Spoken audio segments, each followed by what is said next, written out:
నమస్తే రమగారు. నమస్తే జయ. రమగారు మంచి చందమామ కథ ఏదైనా చెప్పండండి. పోయిన ఉంగరం చెప్దాం. ఉంగరం పోయిందా? ఓకే. పూర్వం ఒక ఆటవిక జాతిలో ఒక రాజు ఉండేవాడు.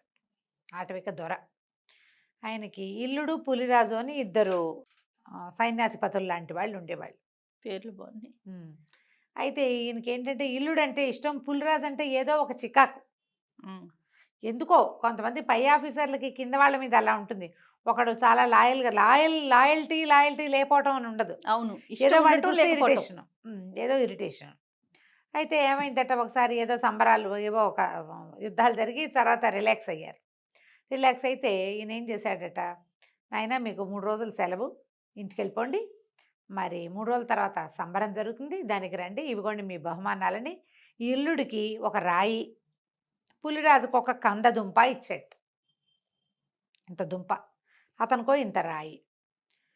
పోతున్నారు ఇళ్ళకి. నడిచి వెళ్తుంటే ఇతను అన్నాడు, ఏం చక్క రాజుగారికి ఏమిట్రా ఇంత పక్షపాత బుద్ధి, నాకు దెబ్బరాయి ఇచ్చాడు, నీకేమో కంద ఇచ్చాడు, ఎంచక్క కూర వండుకోవచ్చు, పులుసు పెట్టుకోవచ్చు, వేపుడు చేసుకోవచ్చు, అట్టు పోసుకోవచ్చు, ఈ రాయి నేను చేసుకుంటా అంటే పులిరాజు అన్నాడు, పోన్లే ఏముంది, నీకు కంద మీద మనసుగా ఉంటే. కందం చూసేసరికల్లా వంటకం ఊహొచ్చింది అతనికి.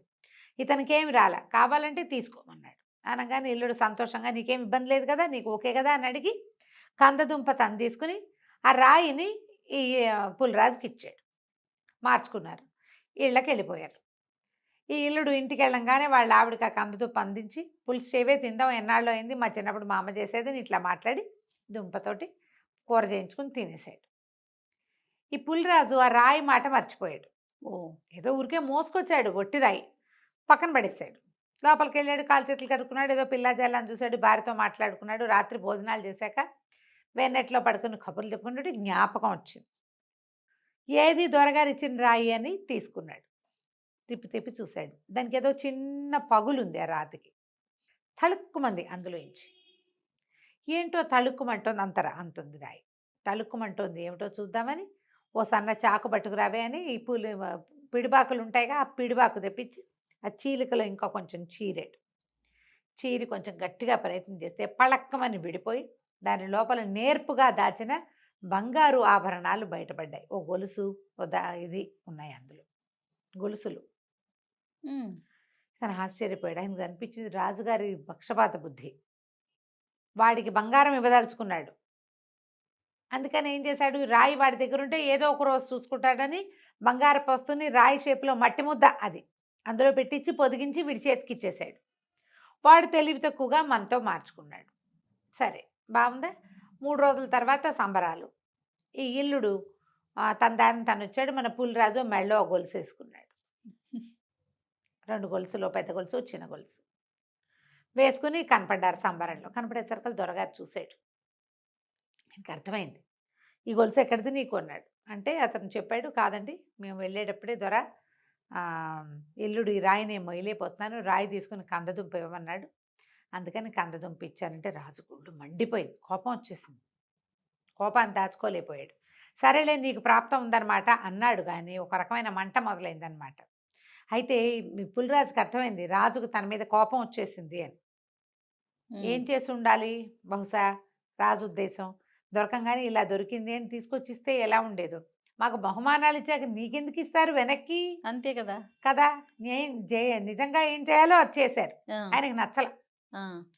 ఇల్లుడు కూడా నాకు ప్రాప్తం లేదు దొరా, వాడికి ప్రాప్తం ఉంది అన్నాడు. నిజానికి బహుమానం దక్కవలసిన ఇల్లుడికి ఏం కోపం రాల, రాజు కొళ్ళు మండిపోయింది. ఆయన ఇవ్వదలుచుకున్న వాడికి పోలేదు కాబట్టి అదే ఈ దొరకే కోపం వచ్చింది. అక్కడి నుంచి ఏమన్నాడు, పులిరాజు కొంచెం గ్రహించుకుని రాజుగారి కొళ్ళు మండిపోయిందని, మొహంలో రంగులు మారిపోతున్నాయని, ఆయన కోపం చూపించకుండా నవ్వుమొహం పెడుతున్నాడని తెలిసి, మనకు తెలుస్తాయిగా భావాలు. అవును అన్నాడు, దొర మేము న్యాయంగా పంచుకున్నాం, కందదుంపని నాకు ఇచ్చిన దుంపని ఇల్లుడు వాడి పెళ్ళాము హాయిగా పులుసు వండుకుని తిన్నారు, మాలో మాకేం పొరపచ్చాలు లేవు అన్నాడు. నాకు లేదులే, అలా ఏం లేదు, ఇదిగో నువ్వు ఇంత న్యాయంగా చేసినందుకు అని ఒక ఉంగరాన్ని బహుమతిగా ఇచ్చాడు. నువ్వు నిజాయితీగా చెప్పినందుకు ఈ ఉంగరాన్ని ఉంచుకో, ఈ ఉంగరం కనుక పోగొట్టేవో నీ అంతు చూస్తా అని చెప్పాడు. నీకు ఇచ్చిన బహుమతిని నువ్వు వాడితో మార్చుకున్నావు, ఈ బహుమతిని జాగ్రత్త అంటే. పులిరాజుకి అనిపించింది ఈ రాజు ఈ ఉంగరాన్ని పోగొట్టైనా సరే నాకు శిక్ష ఇస్తాడు. కారణం ఏం చెప్తాడు? నేను ఉంగరం పోగొట్టద్దన్నా వీడు పోగొట్టాడు అని చెప్తాడు. లోగుట్టు పెరుమాళ్ళకి ఎరుక, ప్రపంచానికి ఏం తెలుస్తుంది? అందుకని ఏం చేశాడు? ఇంటికి వెళ్ళంగానే గోడలో ఓ చోట పోలు కొట్టి ఆ ఉంగరాన్ని అందులో పెట్టి తడిమట్టితోటి పూడ్చేశాడు. బాగుంది. తెలియనివల ఉంగరం పోకుండా జాగ్రత్త పడ్డాడు. చేతికే ఉంటే ఎవడైనా 2 దెబ్బలు కొట్టేటప్పుడో మాట్లాడుకునేటప్పుడో లాగేస్తే పోగానే రాజుగారు పెట్టేస్తాడు. ఎందుకంటే రాజు దానికోసం ప్రయత్నం చేస్తాడు. అవును. సరే ఏమైంది? ఇప్పుడు మన దొరగారు తన ఇంట్లో ఏదో పని చేయడానికి వచ్చిన పులిరాజు పెళ్ళాన్ని పిలిచి, ఏమే అమ్మాయి, మరి మీ ఆయనకు ఒక ఉంగరం ఇచ్చాను, బహుమతి చూసావా అన్నాడు. చూడలేదు దొర, బహుమతి ఇచ్చారా అని. ఇచ్చాను. నువ్వు గనక ఆ ఉంగరం నాకు తీసుకొచ్చి ఇచ్చావంటే నీకు ఇక అమ్మగారి మెడలో ఉన్న హారాలు లాంటివి 2 హారాలు ఇస్తా, నీ వల్ల అయితే తీసుకురా అన్నాడు. ఈ ఆవిడ ఇంటికి వచ్చి గబగబ హారాలు ఇస్తానంటే, బంగారం ఇస్తానంటే ఉంగరం వేరు, 2 హారాలు మ్యాచింగ్ లేదు. అసలు వెతకడం మొదలుపెట్టింది. వెతికింది దొరకల. మొగుడిని అడిగింది, ఏమాయి నీకు రాజుగారు ఉంగరం ఇచ్చాడు కదా పెద్దోరా, ఉంగరం ఎక్కడ పెట్టామంటే గోడలో పెట్టాలేవే అన్నాడు. చెప్పేశాడు. ఊహించలా. ఇక అక్కడి నుంచి ఆ అమ్మాయి ఏం చేసింది? వెతకటం మొదలుపెట్టింది. గోడంతా వెతికి మొత్తాన్ని ఉంగరం సాధించేసింది. ఉంగరం పట్టుకెళ్ళి దొరగారికి ఇచ్చేసింది. ఉంగరం వచ్చిన 2వ రోజో 3వ రోజో తెల్లవారినాక రాజుగారు కేకేశాడు దొరగారు, ఎరా పులిరాజు, నేను నీకు ఇచ్చిన ఉంగరం ఎదురా అంటే, ఇంట్లో ఉందండి దొరగారు తెస్తానన్నాడు. వీడు పోయి వెతికాడు. గోడలోంచి తీసేశారు. ఆవిడేం చేసింది? పూర్తి చేసింది. కాకపోతే ఈ 2 ఉంగరాలు పట్టుకెళ్ళి కానీ రాజుగారు 2 కంఠహారాలు ఇచ్చాడు. ఆ అమ్మాయి మొగుడికి చెప్పకుండా ఆ 2 కంఠహారాలు తెచ్చి దొడ్లో పాతి పెట్టేసింది. ఉంగరం ఏది అన్నాడు. నాకేం తెలుసు, నేను తీయలేదంది.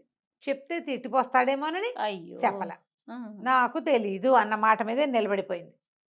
వీడి ప్రాణాల మీదకి వస్తుందని ఊహించల. వెనకాల దాచిపెట్టిన 2 బంగారు ఆభరణాలు పోతాయేమోనని దిగులతోటి అక్కడి నుంచి రాజుగారి దగ్గరికి పోయాడు. దొర, ఉంగరం పోయిందండి అన్నాడు. బాగుంది కదా, చాలా బాగుంది. ఉంగరం పోయిందనగానే, సరే నేను నీకు ఉరిశిక్ష వేసాను, ఉంగరం పోగొట్టావు కాబట్టి ఆఖరి కోరిక ఏదైనా ఉంటే తీర్చుకుని రా ఇంటికెళ్ళి, రేపు తెల్లారేసరికి ఉరి. అయ్యయ్యో. ఇంటికి వెళ్ళిపోయాడు. ఏంది ఇంకా చచ్చిపోయాం, అయిపోయింది. అప్పుడు ఏమైంది? దారే పోతుంటే చెరువులోంచి చేపలు ఎగిరిపడుతుంది. ఏమనుకున్నాడు? పోనీ చచ్చే ముందు కోడి కూరకి చేప కూర అయినా వండించుకుని తిందామని ఓ తెల్ల చేపను పట్టుకున్నాడు. చేపను పుచ్చుకుని ఇంటికి తీసుకుపోయాడు. భార్య వచ్చే లోపల చేపను కాస్త రుద్దేసి కడిగి పెట్టేస్తే, కోసి పెడితే వంట వండుతుంది, మసాలా పెట్టి వండుతుంది. ఇంకేముంది, ఇదే నా ఆఖరి తిండి అనుకుని అక్కడి నుంచి ఏం చేశాడు? చేపను రుద్దటం మొదలుపెట్టాడు. రుద్దాక కొయ్యాలి కదా, ఓ 2 దెబ్బలు కొట్టాడు. కొట్టేసరికల్లా పళక్కమని దాని పొట్టలోంచి ఉంగరం బయటపడింది.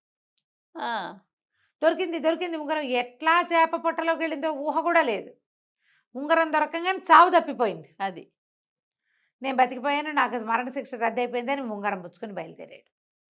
రాజుగారు ఏం చెప్పాడు? ముందు భటులందరికీ వీడు ఉంగరం పోగొట్టాడు కాబట్టి వీడికి ఉరిశిక్ష రేపొద్దున వేయండి అన్నాడు. ఉంగరం దొరికితే ఉరిశిక్ష రద్దు, శిక్ష రద్దు, మెండర్కేయాల్సి. ఉరి కాకపోతే ఇంకోటి.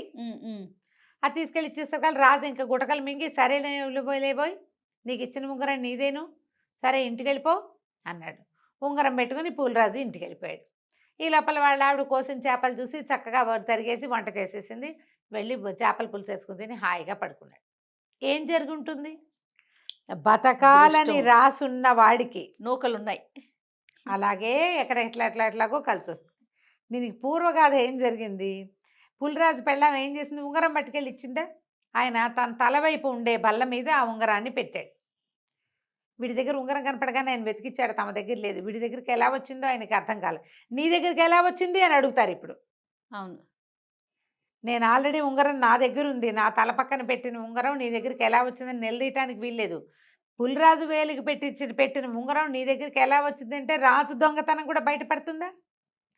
ఏమైంది? అప్పుడు తల దగ్గర పెట్టేసరికల్లా ఒక ఎలికొకటి తిరుగుతూ ఆ బల్ల మీద నుంచి ఆ ఉంగరాన్ని తోసేసింది. ఆ కింద ఉన్న నీళ్ల కుండలో పడింది ఆ ఉంగరం. కుండలో అడుగున అన్ని నీళ్లున్నాయి. ఆ నీళ్ల కుండ తీసుకెళ్ళిన పనివాడు ఆ కుండని నీటిలో ముంచి, చెరువులో ముంచి నీళ్లు తీసుకొచ్చాడు. చెరువులో ముంచంగానే అందులో ఉన్నది మొదట బయటికి వెళ్ళిపోతుంది కదా, అది చేప మింగింది. అదే చేప మింగింది. ఆ చేపే వీడికి దొరికింది. అసలు చూడండి. బతికే రోజుంటే అసలు ఎంత ప్రమాదాలు ఎంత ఇదైనా సరే అడ్డదిడ్డంగా కాళ్ళు చేతులు మెళ్ళు విరిగిపోయిన వాళ్ళు కూడా బతికేస్తారు జయ. అవునండి. ఎవరో ఒకళ్ళు వాళ్ళని తీసుకెళ్ళి అట్లా రక్షించేస్తారు. ఇంకోళ్ళు ఉంటారు ఏముండదు, చిన్నది ఇక్కడ టిక్కుమని ఇట్లా తగిలింది చనిపోతారు. అలా వచ్చేస్తుంది. వీడికి భూమి మీద నూకలున్నాయి, వాడికి అదృష్టం ఉంది. భార్యే తీసుకెళ్ళి ఆ ఉంగరాన్ని ఇచ్చేసి వీడికి మృత్యు ద్వారాలు తెరిచినా కూడా మళ్ళీ మూసుకుని బయటకు వచ్చేసాడు. బయటకు వచ్చేసాడు. కథ కంచికి మనం ఇంటికి. సూపర్. నమస్తే రమ్మగారు. నమస్తే చే. నమస్తే రమ్మగారు. నమస్తే చే. రమ్మగారు, చందమామ కథ ఏదైనా చెప్తారా? బాలీసుడి పరాభవం ఆ కథ చెప్తాం. ఓ, రాక్షసుల కథ. బాలేశ్వరుడు అంటే బాలీసుడు అనేవాడు ఒక రాక్షసుడు.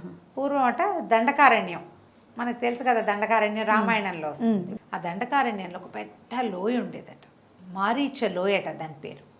అందులో బోల్డని గుట్టలు ఉండేవిట. ఆ లోయలో చాలామంది రాక్షసులు ఆ గుట్టల మీద ఇళ్ళు కట్టుకుని కుటుంబాలతోటి ఉండేవాడు. దండకారణ్యం అంటే రాక్షసులకి ప్రసిద్ధి. ఓకే. అయితే అక్కడ ఎట్లా ఉండేదంటే ఆ రాక్షసుల్లో ఒకళ్ళతో ఒకళ్ళు పోట్లాడుకుని ఒకడు బలవంతుడైన వాడు వీళ్ళందరినీ ఓడించేయగలనని ఓడించేసి వాడు ప్రభువు అవ్వటం, వాడు అధికారిగా ఉండటం, వాడి మాటే అందరూ వింటాం, అట్లా జరుగుతుండేది. వాళ్ళలో వాళ్ళు కొట్టుకుంటూ ఉండేవాళ్ళు, మళ్ళీ సర్దుకుంటూ ఉండేవాళ్ళు. అయితే ఒక బాలీసుడని ఒక యువక రాక్షసుడు, వాడు చాలామందిని చితకొట్టేశాడు. వాళ్ళందరి మీద వాడు అధికారిగా ఉన్నాడు. అధికారి అంటే వాడు గ్రేట్. ఓకే. వాడి మాట మన్నించేవాడు, వాడి దగ్గర తంతాడని భయంతో. అయితే వీళ్ళందరూ కొంతమంది ఏమనేవాళ్ళు అంటే, మమ్మల్ని ఓడించడం ఏం గొప్ప, మేమంత వాళ్ళం కాదు, శతబాహువుని కనుక ఓడిస్తే నువ్వు గొప్పవాడివైనట్టు. ఓ, మళ్ళీ ఆయన. అయితే బాలీసుడు అనుకునేవాడు, ఆ చూస్తా ఆయన సంగతి కూడా ఓసారి చూస్తా, ఆయన్ని కలుస్తాననేవాడు. శతబాహు పెద్దవాడు, వివాహితుడు, బాలీసుడు కుర్రాడు. అయితే ఏమైంది, వీళ్ళు ఈ బాలీసుడితోటి శతబాహుతో చెప్పేవాడు, బాలీసుడు ఒకసారి నీ దగ్గరకు వస్తానన్నాడు, వాడు మామూలు వాడు కాదు, నిన్ను అప్పడం విరిచినట్టు విరిచేస్తాడని ఈయనకి హింట్ ఇచ్చేవాడు. ఈయన బాగానే ఉండేవాడు, కానీ ఎందుకో ఒక రకంగా భయం వేసింది అతనికి. ఇక్కడ ఉన్న వాళ్ళందరినీ తను ఓడించగలడు, తను ఓడించగల వాళ్ళందరినీ ఓడించిన వాడు తనని ఓడిస్తే అలాంటి ఊహ వచ్చేది. భయపడ్డాడు. లోపల ఒక బెదురుగా ఉండేది, ఎక్స్ప్రెస్ చేసేవాడు కదా, రాని చూద్దాం అనేవాడు. ఒకసారి ఏం చేశారట, వీళ్ళు గుట్టల మధ్య దారంతా పాడైపోయింది వానలకని అందరూ కలిసి దారేసుకుంటున్నారు, నడకదారి. దారేసుకుంటుంటే ఈయనకి శతబాహుకి ఒక డౌట్ వచ్చింది, బాలీసుడు దారి వెంట తన ఇంటికి వస్తున్నాడు అని. ఓకే. అలా అనుమానం తగిలింది. గబగబా ఇంటికి వెళ్ళిపోయాడు. ఏమయ్యా పని మానేసి మధ్యలో వచ్చావని అడిగింది భార్య. అడిగితే ఏం రావటమే, బాలీసుడు వచ్చేస్తున్నాడు, వాడు మామూలు వాడు కాదుట, పిడుగుల్ని పట్టుకుని పిండి చేసేస్తాడు, పిడుగుని పట్టుకుని ఇట్లా నొక్కేసేసి పిండి చేసేస్తాడు, పెద్ద పెద్ద పర్వతాలని అప్పడాలు చేసేస్తాడు వాడు, నేను ఓడిపోతానే, ఇక్కడంతా పరువుగా బతుకుతున్నాము అని బొటనవేలు నోట్లో పెట్టుకున్నాడు. ఈ బొటనవేలు నోట్లో పెట్టుకుంటే అతనికి జరిగేవి తెలుస్తాయి అన్నమాట. వాడి శక్తి ఆ బొటనవేలు. రాక్షసులకి అలాంటి ప్రత్యేకతలు ఉంటాయి. ఇవి చూస్తే ఈ వేయబడుతున్న దారి ద్వారా బాలీసుడు తన ఇంటికి వస్తున్నాడని తెలిసిపోయింది. నేను అన్నాడు పెళ్ళంతా, పద ఇక్కడి నుంచి లేచిపోదాం, మనం ఇక్కడ ఉండకూడదు, ఓడిపోతాను నేనంటే. పారిపోదాం, వెళ్ళిపోదాం, పద, నేను ఓడిపోతా గ్యారంటీగా, వాడు చాలా మహామహుడే, గండడు, వీళ్ళంతా చెప్పుకుంటున్నారు, వాడు కొట్టిన దెబ్బలు ఎన్నాళ్ళకి మానలేదు, పరువు పోతుంది, ఇన్నాళ్ళు పరువుగా ఉన్నాం, పోదాం అన్నాడు. భార్య అంది, ఏమిటి లేచక్కపోయేది, నేను చూస్తా కదా, నువ్వు ఓ పని చెయ్యి అని చెప్పి ఏం చేసింది, పెద్ద ఉయ్యాల తొట్టి ఒకటి, రాక్షసుల పిల్లలు పెద్దగా ఉంటారు కదా, ఇంకా పెద్ద ఉయ్యాల తొట్టి ఒకటి పెట్టి, తొట్టెలు అన్ని తెల్లటి బట్టలు పరిచి మొగుడిని అందులో పడుకోబెట్టి, చంటి పిల్లలు గప్పినట్టు మెడ దాకా ఇట్లా తల నుంచి ఇట్లా గుడ్డ కడతారు కదా చంటి పిల్లలకి, గుడ్డ కట్టి పడుకోబెట్టింది. ఇక్కడే పడుకో నేను చెప్తా అని చెప్పి చుట్టుపక్కల అందరిళ్ళకి వెళ్ళి ఇనప పెనాలు ఇంతంత, వాళ్ళు అట్లు పోసుకుంటారట, రొట్టెలు చేసుకుంటారట, రాక్షసులు కూడా ఆ మాత్రం ఉంటాయి, అన్ని పెద్ద సైజులే, అన్ని పెద్ద. మరి కాదు, వాళ్ళు మనుషులు పెద్దవాళ్ళు, 15 అడుగులు 9 అడుగులు వాళ్ళు కదా, వాడు ఇంత కప్పులో పాయసం ఎలా తింటాడు, ఆ మాత్రం ఉండద్దా, కప్పింత ఉండాలి, కంచం అంత ఉండాలి. ఇంతంత ఇనప పెనాలు పట్టుకొచ్చింది, మోసుకొచ్చేసి 2 గంగాళాల నిండా గోధుమ పిండి తడిపి అక్కడ పెట్టింది. సరే బాలీసుడు వచ్చేసాడు. తడిపెట్టి ఏం చేస్తోంది, పెనాలకు చుట్టూతా పిండి అద్దేసింది. అంటే ఒక రొట్టె బత్తి దాని మీద పెనం పెట్టి ఇంకో రొట్టె ఎత్తి పెనాన్ని కవర్ చేసేసి రొట్టెలు కాల్చడం మొదలుపెట్టి. సరే బాలీసుడు వచ్చాడమ్మా, మీ ఇంటికి జయమొగ్గాక శతబాహు గారు ఉన్నాడా అని అడిగాడు. ఎక్కడ నాయన? మా ఆయన ఎక్కడున్నాడు? ఎవరో బాలిషుట్ట కుర్రాట, వాడు ఈయన మీదకి యుద్ధానికి రాబోతున్నాడని తెలిసింది. రోషంతో ఏదో ఇరిచేసేసి అవి ఇవి విసిరి పారేశాడు. అదిగో చూడు ఆ చెట్టు విరిచి అక్కడ పారేశాడు. అతను శతబాహు తిరిగి వచ్చేటప్పుడు ఉద్రేకంతో ఒక చెట్టు విరిచి ఒక చెట్టుని ఇట్లా పీకి దానికి వేళ్ళు కింద వేళ్ళు అవి విరిచేసేసి దాని చేతికర్రగా ఊతంగా పుచ్చుకొచ్చాడు. ఓకే. చూడు చెట్టు పీకి అక్కడ బారేశాడు. కట్టెల పేళ్ళు వేయవయ్యా అంటే వేయకుండా పోయాడు. రోషంతో ఎక్కడ వెతుకుతున్నాడో ఎక్కడ తిరుగుతున్నాడో అన్నాడు. అని చెప్పేసరికల్లా అమ్మ ఆయన వచ్చే వరకు వేచి ఉండమంటాం. తప్పకుండా నాయన నువ్వు వస్తున్నామని తెలిసి ఇదిగో పిండి రొట్టెలు చేస్తున్నాను అని చెప్పి, సరే పొయ్యి వెలుగుతోంది. ఈవిడ రొట్టెల పిండి ఒత్తుతోంది. పెనం మీద పొయ్యి మీద కాలుస్తోంది రొట్టెలు. చూస్తూ కూర్చున్నాడు. కూర్చుంటే ఈవిడ ఏమంది, నాయన గాలి అడ్డంగా వీస్తోంది, పొయ్యి ఆరిపోయేలాగా ఉంది, ఇల్లు కొంచెం పక్కకి తిప్పుదు అంది. కాంతపడి ఇల్లు తిప్పటం ఏమిటి, ఇల్లు ఎట్టా తిప్పుతారు అనుకున్నాడు. అనుకుంటే ఆవిడంది, మా ఆయన అట్టాగే చేస్తాడు నాయన, ఇక్కడ గాలి కనుక ఎక్కువ వచ్చిందనుకో అటు పక్కకి తిప్పుతాడు గాలి వాళ్ళు లేకుండా అనేసరికి వీడు అమ్మ బాబాయ్ ఇల్లు తిప్పుతాడా అని వాడికి కుడి చేతి మధ్య వేలు ఇట్లా మెటిక విరవంగానే వాడి బలం పెరిగిపోతుంది. వాడి శక్తి ఆ బొటన మధ్య వేల్లో ఉంది. ఓకే. గట్టిగా తిప్పి వేలు లాక్కుని మెటికలు విరిచి అక్కడి నుంచి బలం అంతా పుంజుకుని ఇంటిని ఒక పక్కకి తిప్పాడు. తిప్పిన తర్వాత కూర్చున్నాడు. ఇవి రొట్టెలు కాలుస్తుంటే ఏమందంటే, నాయన ఏమో రొట్టెలు తిందు కానీ మా ఆయన వచ్చే లోపల నీ రొట్టెలు అయిపోతాయి, ఆయనకి ఇంతంత రొట్టెలు ఉంటే కానీ కుదరదు, మాదేమో మొరట తిండయ్యే, పాపం చిన్నపిల్లాడల్లే ఉన్నావు, మరే కాస్త నీళ్ళ సంగతి చూస్తావా అని. ఎక్కడుందండి బావి అన్నాడు. బావి కాదు నాయన, మా ఆయన ఈ పని చేయాల్సింది, నేను రొట్టెల పిండి తడిపేసరికి మంచినీళ్ళు అయిపోయినాయి, ఇప్పుడు రొట్టెలతో పాటు తాగడానికి నీళ్లు లేవు, వెనకాల ఒక కొండరాయి ఉంది దాన్ని పగలు తీస్తాడు, ఏదో ఒక కొండరాయి పగలు తీసి అందు భూమిలోంచి పాతాళలోంచి నీళ్లు తీస్తాడు. తెల్లబడి కొండరాయి పగలు కొడతాడా రోజు నీళ్ళకి? సరే దొడ్లోకి వెళ్ళాడు. వెళ్ళి చూస్తే ఏకంగా 100 అడుగులు ఎత్తున్న రాయి, దాన్ని పగలు తీయాలి. ఇప్పుడు మళ్ళీ వేలు లాక్కున్నాడు. వేళ్ళు లాక్కుని పోయి ఆ కొండని పైనుంచి పట్టుకుని గట్టిగా పగలు తీసి ఒక పెద్ద అగాధంలాగా కోనలాగా తయారైంది. అది అడుగులు నీళ్లున్నాయి. ఆవిడ ఇంత పెద్ద చాదేస్తే చాతో నీళ్ళతోటి పట్టుకొచ్చాక పెద్ద చెంబులు వేసి పక్క పెట్టి, నాయన ఇదిగో రొట్టెలు తిందురా నాయన అని ఆ రొట్టె తీసి చేతులకు ఇచ్చి, ఈవిడ ఏం చేసింది, రొట్టెకి ప్రిపరేషను మధ్యలో ఇనపనం పెట్టి అటు ఇటు రొట్టె పిండి అద్దేసి దాన్ని కాల్చింది. వాడి చేతిలో పెట్టింది. అతను ఏం చేశాడు, ఏముంది రొట్టె ఇంత పెద్దది తీసుకుని అప్పడలాగా పటకమని కొరికాడు. కొరకంగానే ముందు పళ్ళు 2 పటపటా విరిగిపోయినాయి. ఇనపెనాన్ని కొరికితే ఏమవుతుంది, అయ్య బాబోయ్ ఏమిటి రొట్టె ఏమిటి, నా పళ్ళు ఊడిపోయేలాగా ఉన్నాయి, ఇవేం రొట్టెలు దిక్కుమాల రొట్టెలు అన్నాడు. అదేమిటి నాయన, మేము రోజు చేసుకుంటాం, మా ఆయన ఇట్టటి 15 అవలీలుగా తినేస్తాడు, రొట్టె రోజు చేసుకునే రొట్టెనే, ఇదిగో పిండి అంటుంది, తడిపి పెట్టిన పిండేమో కనపడుతుంది, చేసి పెట్టిన రొట్టెలు 10 ఉన్నాయి దొంతర, 10 రొట్టెలు ఇవే ఇనప రొట్టెలు, పళ్ళు పటపటలు ఆడిపోయినాయి. మా ఆయన రోజు తింటాడు అనేసరికి ఇంకేం చేయాలి, చేతపుచ్చుకున్నాడు. మళ్ళీ ఇంకోసారి కొరికాడు. కొరకంగానే ముందు ఇట్లా పెట్టాడు, పక్క పెట్టేసరికి కూరలు కూడా విరిగినాయి. అమ్మో అన్నాడు. అనగానే ఎప్పుడైనా రొట్టెలు కూడా తినలేవా నువ్వు, తినకపోతే తినపోయావు, బొబ్బలు పెడతావేమిటంటే అరుస్తావు, పిల్లాడు ఉయ్యాల పడుకున్న పిల్లవాడు లేస్తాడు, అదిగో మా అబ్బాయి లేచేశాడు నీ అరుపులకి అనగానే ఉయ్యాల్లో పడుకున్నాడు శతబాహువు. అప్పుడు తొట్టెలో పడుకున్నాడా అని పెద్ద రాగం తీశాడు. నేను కాంతపేట చంటి పిల్లాడు ఉయ్యాల్లో పడుకునే పిల్లాడికి ఇలాంటి గొంత, పసిబిడ్డ గొంత ఎట్లా ఉండాలి? ఆ రాక్షస రాగం వినేసరికి కంగారు పుట్టింది వీడికి. మా అబ్బాయి అవలీలుగా తినేస్తాడయ్యా ఉయ్యాల్లో పడుకున్నవాడు కూడా అని ఈవిడేం చేసింది, ఇంకో ఇంత పెద్ద మామూలు రొట్టెలు కూడా కొన్ని వచ్చి పక్క పెట్టింది. ఓ రొట్టె తీసుకెళ్ళి భర్త చేతికిచ్చి ఉయ్యాల్లో ఏం చేశారు, ఇట్ట మొహానికి మెడకి గుడ్డ కట్టేసి ఉంది, ఉయ్యాలో టపటపా కొరికి నవిలేస్తున్నాడు. కాంతపోయాడు ఈ బాలిచుడు. ఓ నాయన, ఉయ్యాల్లో పడుకున్న పిల్లాడు టుపు తినేస్తున్నాడే రొట్టె. రొట్టెలు పక్క పెట్టాడు. నేను వెళ్ళొస్తానమ్మన్నాడు. వెళ్ళడానికి ఏముంది నాయన, ఏమిటో నువ్వు రొట్టెలు తినలేని కుర్రాడివి, నువ్వేం చేస్తావోయ్, నువ్వేదో పగలు తీస్తావని భయపడుతున్నాడు మా ఆయన అని. అసలు తెలుసా మా పిల్లాడు కావాలంటే చూడు మా పిల్లాడి పళ్ళు ఓసారి, ఏది నాన్న నీ పళ్ళు మామయ్యకి చూపించు అంత. మోసపోయాడు ఈ బాలిచుడు. ఆ ఉయ్యాల తొట్టి దగ్గరికి వెళ్ళి, అదేమో కొంచెం గుహలాగా ఉంది, ఉయ్యాల తొట్టులో పిల్లాడు ఉన్నాడని తెలుస్తోంది కానీ ఆ పిల్లాడు చంటాడో పెద్దాడో వీడికేం తెలుసు.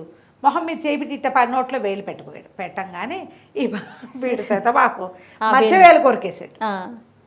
కడిలిపోయాడు అతను. ముందు పిల్లాడికి కొరికేసేంత పళ్ళు ఉండటం ఏమిటి, వాడు ఉయ్యాల్లో పడుకోవటం ఏమిటి, మధ్య వెళ్ళి కొరకు మధ్యవేలు కొరికేశాడు. ఇక చెయ్యి వదిలించుకుని అమ్మ నేను వెళ్ళొస్తాను, శతబాహుకి నా నమస్కారాలు చెప్పు, మీ సంసారాన్ని ఎప్పుడు జయిస్తూ ఉండాలమ్మా, మీరే ఈ రాక్షస రాజ్యానికి పెద్దలుగా ఉండాలని ఆవిడకు దండం పెట్టి పారిపోయాడు. మళ్ళీ బాలీసుడు ఆ పరగణాల్లో కనపడలేదు. తెలివిగా ఎలా చేసిందో చూడు. వాడు ఏం చేశాడు, ఇల్లుని పక్క తిప్పి పెట్టేశాడు వీళ్ళకి కావాల్సినట్టు. అంతే. ఆ కొండరాయి పగలు తీసి అందులో ఉన్న మహాద్భుతమైన నీటిని వీడికి ప్రసాదించి, కానీ ఈయంతో నేను యుద్ధం చేయలేను అని ప్రకటించి పారిపోయాడు. రాక్షసులంతా తర్వాత చాలా కాలం చెప్పుకున్నారు శతబాహు అంటే భయం వాడికి అని. ఈ పరాభవం పొంది తెలివితేటలతోటి, ఆడవాళ్ళ తెలివితోటి, స్త్రీ బుద్ధి ప్రళయాంతక అన్నారు. ఇదిగో చాలా బాగుంది, సరదాగా ఉంది కదా, పిల్లలకి చెప్పడానికి చాలా బాగుంటుంది. చెప్పండి దీన్ని తప్పకుండా రమ్మగారు. నమస్తే రమ్మగారు. నమస్తే రమ్మగారు, మీరు తెలివైన వాళ్ళ కథలు చెప్తారు, తెలివి తక్కువగా ఉన్న వాళ్ళ కథలు చెప్తారు. ఇప్పుడు ఏం చెప్తున్నారు? తెలివైన వాడి కథ చెప్పు. Very good. ఎప్పుడు కూడా తెలివి తక్కువగాను మనం దొరికిపోతూ ఉంటాం. బాగా తెలివైన వాళ్ళు కూడా అప్పుడప్పుడు తెలివి తక్కువగా దొరికిపోతారు. అవును. దానికి ఏం చేయలేము, సమయం. ఈ కథ చాలా బాగుంటుంది, సరదాగా మనం వినడానికి బాగుంటుంది, పిల్లలకి చెప్పుకోవడానికి బాగుంటుంది. పూర్వం ఒక ఊళ్ళోనట ఒక వ్యవసాయదారుడు, చాలా పెద్ద రైతు, బోల్డని పొలాలు ఉండేవి ఆయనకి, ఎడ్లు కమకం బ్రహ్మాండంగా ఉండేది. కానీ ఆయన పని వాళ్ళకి డబ్బులు ఇచ్చేవాడు కాదు, కొంత పిసినారు. పని వాళ్ళని పెట్టుకుని వాళ్ళకి 2 ఇవి చెప్పేవాడు లెక్కలు. నేను చెప్పింది చెప్పినట్టు చేయకపోతే తీసేస్తా, మీ అంతటా మీరు మానేస్తే నేను రూపాయి జీతం ఇవ్వను, నేను మానిపిస్తేనే డబ్బిస్తా. నేను పంపించాను అనుకో, నువ్వు వెళ్ళిపో అని పంపించాను అనుకో, అప్పుడు జీతం డబ్బులు ఇచ్చి పంపిస్తాను. నువ్వు ఎగ్గొట్టి వెళ్ళిపోతానంటే నేను పని చేయలేక తప్పులు చేస్తే డబ్బు ఇవ్వను నేను. ఇలాంటిది ఇంకొక స్టోరీ ఇంతకుముందు చెప్పుకున్నాం కదా రమ్మ గారు. ఒక రైతు వేరే ఆసామి దగ్గర పనికి వెళ్తాడు, గుర్తొచ్చిందా మీకు? అలాంటివే ఇవి ఇక్కడ. ఇది ఒక తెలివనమాట. వాళ్ళు వీళ్ళు ఈయన కాంతం చూసి ఇంత ఉంది, రోజు తిండి గడుస్తుంది కదా అని చేరేవాళ్ళు. తిండి గిండి కుదిరేది. ఆయన ఏదో విపరీత పనులు చెప్పి వాళ్ళు అవి చేయలేక లేచక్కపోయేలాగా చేసేవాడు. డబ్బే ఇచ్చేవాడు కాదు. 20 రోజులు చేశాక బాబోయ్ వీడి చెప్పే పనులు చేయలేకపోతున్నామని పారిపోయేవాళ్ళు, చేత కాకుండేవాళ్ళు. నాకు రాదండి అంటే ఆయనకు నచ్చదు, ఇలా గోలగా ఉండేది. ఊళ్ళో అసలు ఎవ్వరూ, ఒక పాలకాపులు ఎవ్వరూ అతని దగ్గర ఉండేవాళ్ళు కాదు. అయితే పై ఊరు నుంచి ఒక కుర్రాడు వచ్చాడు, వీడు జగమొండి. అయితే వాడు ఏం చేశాడు, ఆ ఊళ్ళో అందరి దగ్గర వెళ్ళి పనులు అడుగుతుంటే వాళ్ళ పక్కపక్క నవ్వేసి, ఈ ఊళ్ళో పనులు ఏం దొరుకుతాయిరా, పెద్ద కాపేమో ఆయన, పెద్ద రైతు, ఆయన దగ్గర చేరిన వాడికి రూపాయి ముట్టదు అని అన్నారు. సరే వీడు అన్నం గడుస్తుంది, చూద్దాం ఆయన సంగతి ఏమిటోనని చేరాడు. వీడు జగముండి శతపొగరబోతూ, దాంతోపాటు పెచ్చ తెలివి వాడికి. ఏం చెయ్యాలో చూద్దామని ఒళ్ళు దాచుకోకుండా పనిచేసేవాడు. మంచి పని మంత్రుడు. అయితే ఈయనకి నెల అక్కడ జీతాలు ఎలా అంటే 3 నెలలకు ఒకసారి ఇచ్చేవాళ్ళు, నెల కాదు. 3వ నెల వస్తుంది, వీడికి జీతం ఇవ్వాలి. ఆయనకి జీతం ఇవ్వటం ఇష్టం లేదు, పని మాత్రం చేయించుకుంటాడు. 2 పూట్ల తింటున్నారుగా, అదే చాలని ఉండేది. ఆ రోజుల్లో అలా ఉండేది కాదు. 2 పూట్ల అన్నం పెట్టి నెల తిరిగేసరికి 3 నెలలు తిరిగేసరికి జీతం ఇవ్వాలి. 2 నెలలు గడిచినాయి, 3వ నెల వచ్చేసరికల్లా ఈయన డబ్బులు ఎగ్గొట్టడం ఎట్లా అని ఆలోచించడం మొదలుపెట్టాడు. ఆలోచించి ఏమన్నాడు, అరే మరి కొండ మీద వెదురు పొదలు తెగ పెరిగాయి, నువ్వు మన పాలెద్దు ఉంది కదా పెద్దది, దానికి వెదురు అంటే ఇష్టం, వెదురు పెడితే దానికి బలం. కొండ మీద తీసుకెళ్ళి వెదురు మేపు, దాన్ని లేత వెదురు, దాన్నే తిన్ని, నువ్వు మాత్రం కోసి అందించిపోకరోయ్, అందిస్తే ఒప్పుకోను జాగ్రత్త అన్నాడు. కుర్రాడు ఏం చేశాడు, ఎద్దును తోలిపోయాడు కొండ మీదకి. కింద ఉన్న ఇట్లు కిందే ఉన్నాయి, ఇదేదో పందె పెద్దు, బాగా బలంగా ఉంటుంది. పైకి ఎక్కించాక ఒక వెదురు వాసానికి దాన్ని కట్టేశాడు, ఎద్దుని కట్టేశాడు. అక్కడి నుంచి వచ్చిన కర్ర తీసుకుని ఎక్కవే పైకి ఎక్కువ అని దాన్ని కొడుతున్నాడు. ఎక్కవే అంటే ఏమిటో దానికి ఏమర్థమైంది, దానికి హే అర్థం అవుతుంది. ఎక్కవే అంటే దానికి ఏమర్థం అవుతుంది, అది అక్కడక్కడే తిరుగుతుంది, దెబ్బలు తాళలేక అప్పుడప్పుడు మధ్యలో గొడవ చేస్తోంది. వీడు 5 నిమిషాలు ఆగుతాడు, ఎక్కమన్నానా, ఎక్కపోతే ఎటా వస్తుంది వెదురు అని ఒక దెబ్బ కొడతాడు. అది అక్కడక్కడ తిరుగుతుంది. దారైపోయే వాళ్ళంతా ఎద్దుని పైకి ఎక్కమంటున్నాడు అని నవ్వుకుంటూ వెళ్ళిపోతూ ఈ మాట అటు ఇటుగా ఈయన దగ్గరికి చేరింది. కాపోయి మన రైతు గారి దగ్గరికి, మీ పాలేరు ఎద్దును కొడుతున్నాడు, పైకి ఎక్కమంటున్నాడు, పైకి అంటున్నాడు, పైకి ఎక్కమని కేకలు అందరికీ వినపడేలాగా అనేసరికి ఈయన గబగబా పైకి వెళ్ళాడు. అదేమిటట్టు కొట్టి చంపేస్తున్నావు ఎద్దుని అన్నాడు. మీరుండండి బాలేవారు పైకి ఎక్కవే అంటే అర్థం చేసుకోదు. మీరేమో కోసివద్దన్నారు. వెదురు ఎక్కడ ఉంటుంది? కింద ఉండదు, దాని పైన ఉంటుంది. అవును అవును. వీడు ఒక కొంకి కర్ర తీసుకెళ్ళి దాన్ని లాగి ఎద్దుకి పెట్టాలి. ఎద్దు తినకపోతే తప్పు వీడిదవుతుంది. ఆయన తెలివి చూడండి. సాయంత్రానికి ఎద్దు ఏమీ మేయలేదు అంటే తప్పు, నువ్వు కొయ్యొద్దు అని చెప్పాడు. నీ కొయ్యొద్దన్నా ఎందుకు కోసావు అంటాడు కదా. అవును. అందుకని వీడికి ఎద్దును కొడుతున్నాడు. ఓహో. 3-4 దెబ్బలు తినేసింది, బుసకొట్టేస్తుంది. అది కోపం వస్తుంది. కోపం వస్తుంది దానికి, కానీ అది ఏం చేయలేదు. ఆహారము పోయింది. ఎండవేళ ఈ కొండ మీద కట్టేసి అక్కడి నుంచి ఆయన తెల్లబోయి, ఒరే వద్దులేరా, పోనీలే, గడ్డే తింటుందిలే, రాపోతే మానలే, వదిలేసేయి అన్నాడు. ఓడిపోయానని అర్థమైపోయింది ఆయనకి. చెయ్యలేని పనులు చెప్పాలి. ఎట్లా వీడు ఇది. ఇంకోటైతే ఏం చేస్తాడు, ఆ ఎద్దుకి మేపలేక ఎందుకులే ఎంతోటి గోలని వెళ్ళిపోయేవాడు. అవును అవును. వీడు తెలివిగా ఆలోచించేది. అక్కడి నుంచి తీసుకుపోయి కింద కట్టేశాడు. మంచి వర్షాలు పడ్డాయి, చక్కగా బాగుందంతా. ఈయన ఏమన్నాడు, వరే మన పెంకులు చూడు అన్నీ ఖాళీగా ఉన్నాయి, పెంకుల మీద మొక్కలు నాటాలరా. ఇల్లు వసార, పెద్ద వసార, పెంకులు దింపి ఉంటాయి. పెంకుల మీద మొక్కలు నాటాలంటే ఆ పని నాకు రాదండి అనాలి వీడు. అలాగేనండి, దానికి ఏం భాగ్యం, తప్పకుండా చేద్దాం. మొక్కలు పెట్టడం ఏంటి, పువ్వులు కాయలు కాయచకపోతే అడగండి నన్ను. నవ్వాడు. ఏం చేస్తాడో చూద్దామని. సరే, సాయంకాలం 4 గంటల అయ్యేసరికల్లా ఖణేలు ఢబేలు ఢబేలు అని మోగుతోంది. ఏమిట్రా ఏదో మోగుతోందని చూస్తే వీడు ఇంటి మీద వసారా మీదకి ఎక్కి ఒక పెద్ద సుత్తి శానం పుచ్చుకుని ఫెడేలు ఫెడేలమని పెంకులని పగలగొట్టేస్తున్నాడు. ఓ, ఏమిట్రా ఏమిట్రా వసారా పెంకులరా అంటే, అవునండి మీరు మొక్కలు నాటమన్నారా, వీటిని తవ్వి సదును చేసుకోవాలి కదా. నేల భూమి మీద ఏం చేస్తాం మనం, తవ్వుతాం కదా. ఇక్కడ ఏం చేయాలి, తవ్వాలి. అరే సర్కారు ఓ పక్క పెంకులు పడిపోయినాయి. ఇంట్లో వాళ్ళంతా లవోదిపో ఏమిటో అయిపోతుంది, కొంపనిపోతుంది. ఏం తెల్లపోయి, ఒరే వద్దులేరా, పెంకుల మీద వద్దులే, నేను ఆలోచన విరమించుకున్నాను, పగలగొట్టిన జాలే, దిగు, నువ్వు దిగేసేయి. అలాగేనండి, మీరు వద్దంటే మానేస్తానండి, దానికేముందండి అన్నాడు. సరిపోయింది. ఇంకొక రోజులో 2 రోజుల్లోనో 3 నెలలు పూర్తవుతాయి.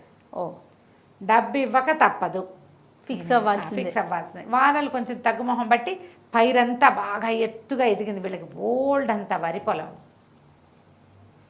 ఇద్దరు కలిసి పొలం చూడడానికి వెళ్ళారు. చక్క కంకులు పోసి బ్రహ్మాండంగా ఉంది, చాలా బాగుంది. ఆయన ఏమన్నాడు, అరే అబ్బాయి చూడరా ఎంత పండిందో పంట, పొలాన్ని ఇంట్లో దాచుకోవాలిరా మనం, ఈ పొలం అంతా ఇల్లు చేర్చేసి జనాలు కళ్ళు పడతాయి అన్నాడు.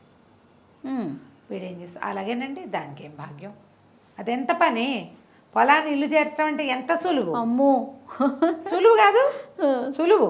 అలాగేనండి అన్నాడు. సాయంత్రం ఈయన కాస్త పడుకుని నిద్ర లేచేసారు కల్లా పెద్ద పెద్ద మోతలు, గందరగోళంగా ఉంది. ఇంటిల్లి పాది అరిచేసి కేకలు పెట్టినారు. ఈయన లేచి చూసుకున్నాడు. వీడేం చేశాడు, వాకిట్లో వీళ్ళది పెద్ద ప్రహరీ గోడ, ఓ గుమ్మం తీసి పక్కన పెట్టేశాడు, గోడ పగలు కొడుతున్నాడు. పెద్ద ఇనప గద ఒకటి తీసుకుని కొట్టేస్తున్నాడు, ఇసుకలు మట్టి తీయించేస్తున్నాడు. నేను తెల్లబడి, ఒరే నీ దుంపదేగా ఏం చేస్తున్నారంటే, మీరే కదండి పొలం ఇంటికి తెమ్మన్నారు అన్నాడు.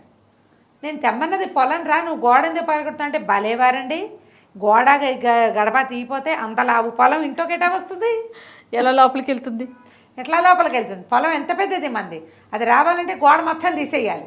ఈ పక్క నుంచి మొదలు పెట్టాలంటే సగపడైంది, మీరు నా చెయ్యి వదిలితే మిగిలిన సగం చూసి వీళ్ళు పొలాన్ని ఇల్లు చేర్చే మార్గం చూస్తానండి అన్నాడు. ఆయన దండం పెట్టేశాడు. ఒరే నీ తెలివితేటలు ఎక్కువైపోయినాయిరా నీకు, వద్దు నాయన, పని మానేసేను. ఓకే, ఎందుకు మానండి, జీతం ఇచ్చేయండి, చక్కగా మానేస్తాను అన్నాడు. మానే అంటే ఏం చేయాలి, అతను 3 నెలల జీతం ఇచ్చి వాడికి దండం పెట్టాడు. ఆ తర్వాత ఈ దిక్కుమాలిన రూల్స్ పెట్టకుండా చక్కగా కమ్మెచ్చులు తీసినట్టు అయ్యి, ఎవ్వడూ రాడని అర్థమయ్యి జీతాలు ఇవ్వటము, పని చేయించుకోవటం మొదలుపెట్టాడు. ఎప్పుడు కూడా మొండి బేరాల దగ్గర ఎలా ఉండాలి, మకురుగానే ఉండాలి. అంతే. వీడు తెలివి చూపించి ఈ పని చేశాడనమాట. ఎంత చక్కగా ఉంటుందో కథ, చదవడానికి మాకు బాగుంటుంది, చాలా బాగుంది, వినటానికి కూడా బాగుంది రమ్మగారు. కథ కంచికి మనం ఇంటికి. రైట్ అండి, నమస్తే. నమస్తే జయ.